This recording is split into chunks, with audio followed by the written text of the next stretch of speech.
Hey guys, welcome back to my channel. For today's video, I'm gonna be talking about how to travel around Japan on a budget, but not just on a budget, but on a very, very tight budget. Traveling around Japan can really be expensive. In fact, most Japanese would rather travel outside Japan, like let's say Indonesia or the Philippines, because it is much cheaper to travel in these countries rather than traveling around here in Japan. Now, the reason why I made this video is I want to let you guys know, foreign tourists and foreign residents alike, that it is possible to travel around Japan without breaking the bank. First tip, place to stay. This probably would take a really huge chunk out of your budget, as most hotels here in Japan are expensive, and one night stay in a business hotel would cost you around 10,000 yen or more. But there are ways to make this amount less. You can try booking in advance, like maybe 6 months prior to your travel date,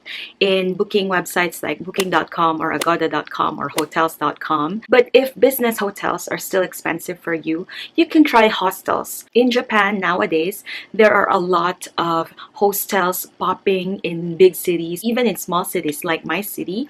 They're like mushrooms, they're popping everywhere, especially now that the Olympics is coming. I've personally tried staying in a hostel when I traveled to Kanazawa alone, and I met friends from all over the world. So it was a really nice experience. So it was a positive experience for me.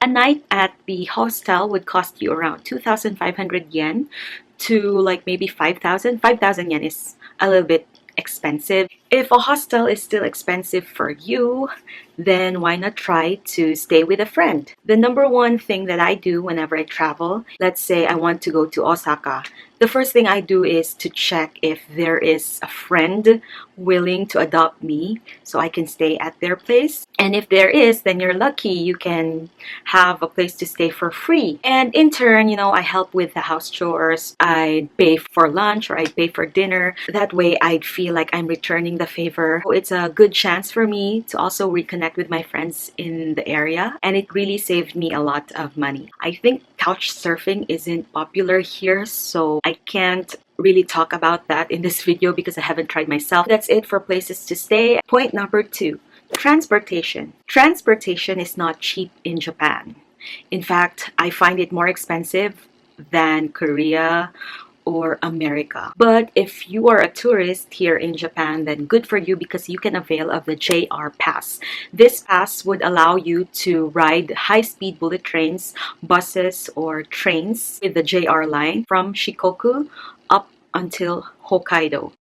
This is the cheapest way possible to travel around Japan, but for foreign residents like me, it's not available for us to use. For more information about the JR Pass, Google JR Pass and the website will show up. The JR Pass can still be very expensive. And if you don't intend to travel to, let's say, far places, like from Tokyo you go to Osaka, and then from Osaka you go to Fukuoka, you don't really need the JR Pass if you just intend to stay in one place. There is another train pass in Tokyo area. They have the Tokyo one-day pass, and also there is the JR Tokunai Pass, and there is also the Tokyo Metro Open one-day ticket. Last, there's also the Toei and Tokyo one-day economy pass that if you book in advance online, you can get it for 791 yen. But if you buy it from the counters, I think it costs 900 yen. The 4 passes I talked about are one-day passes. You can ride unlimited trains for one day, but make sure that the lines you're going to take will match the pass that you have, because in Tokyo we have a lot of lines. We have the subway and we have the JR trains, and those are different lines.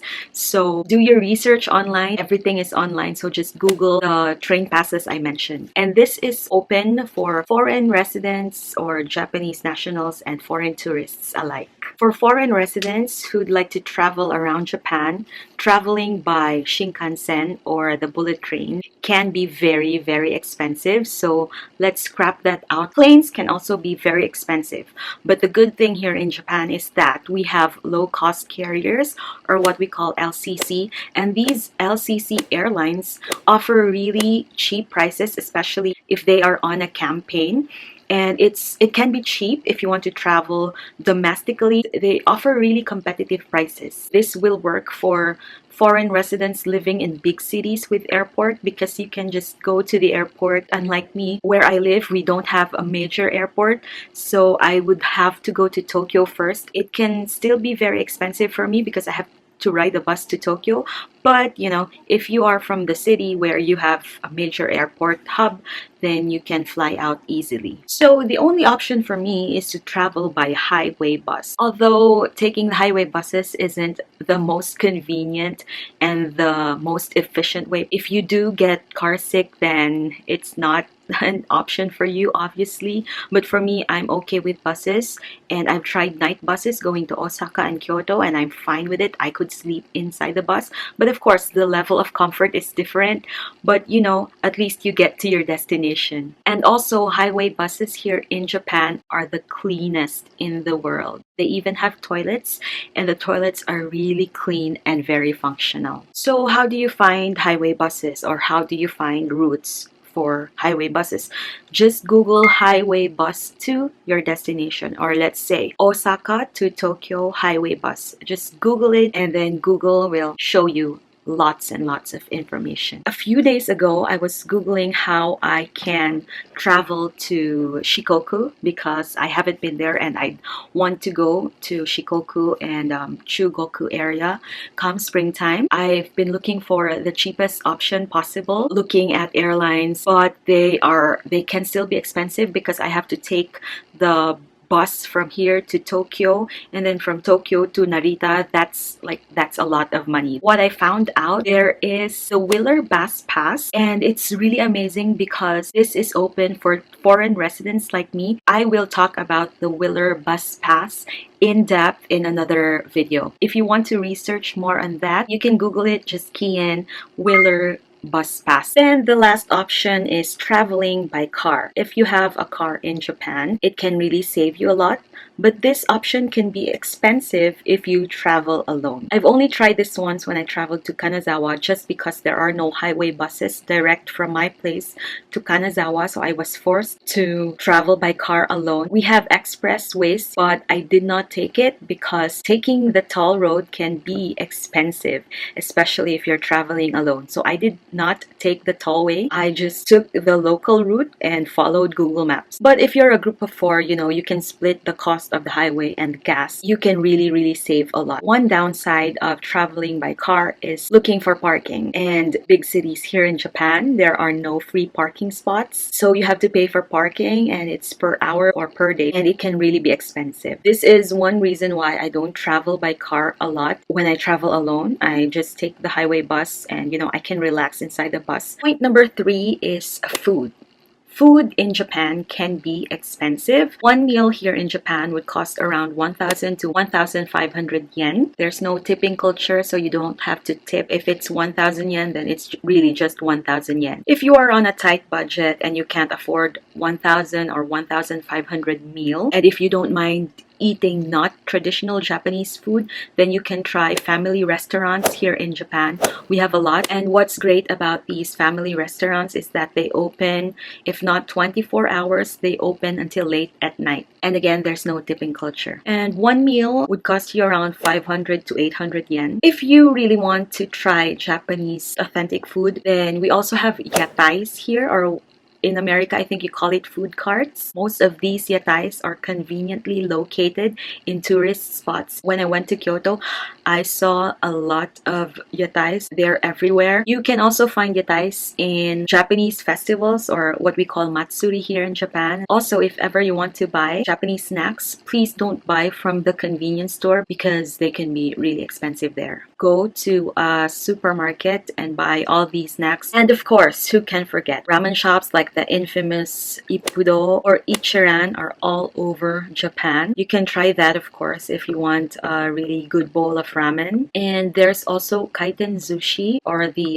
sushi train. What you can do to find these restaurants, just go to Google Maps, sushi train near me, and then voila, it will take you to the nearest restaurant. Point number 4 is money and money exchange.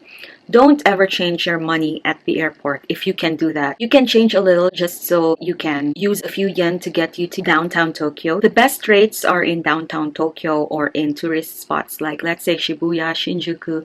There are lots and lots of money exchange shops in these places, and they have really competitive rates. And also, don't exchange your money in big and famous money exchange companies like Travelex because they don't have nice rates. Also, cash is king here in Japan, so always take cash with you. Some shops still don't take credit cards. So the question is, how much should you budget for a week in Japan? I'd say if you stay in one city, like let's say if you want to stay in Osaka, Kyoto, and Nara, then I'd say 50,000 yen to 100,000 yen is doable. This is excluding the amount you pay for your place to stay, like your hotel or hostel. 50,000 yen is enough if you do not shop or if you don't buy unnecessary things along the way. But if you love to shop, then you can stretch that budget way up to 100,000 yen. And also, last tip, if you want to shop for souvenirs, there are a lot of 100 yen shops all around Japan, so you can buy your souvenirs from there, like keychain, bookmarks, and Japan themed goods. If you want to know where the nearest 100 yen shop is, then you can just again use Google Maps, key in nearest 100 yen shop, and it will take you there. That is it for this video. I really hope you find this useful and informative. If you like this video, then please click the like button and share it with your friends if you want. And also, if you haven't subscribed to my channel yet, please do. It's right here or right here. And also, please click the bell button just so you'll be notified whenever I upload a video. Yeah, that's it. Thank you for watching this video, and I'll see you in my next vlog. Bye!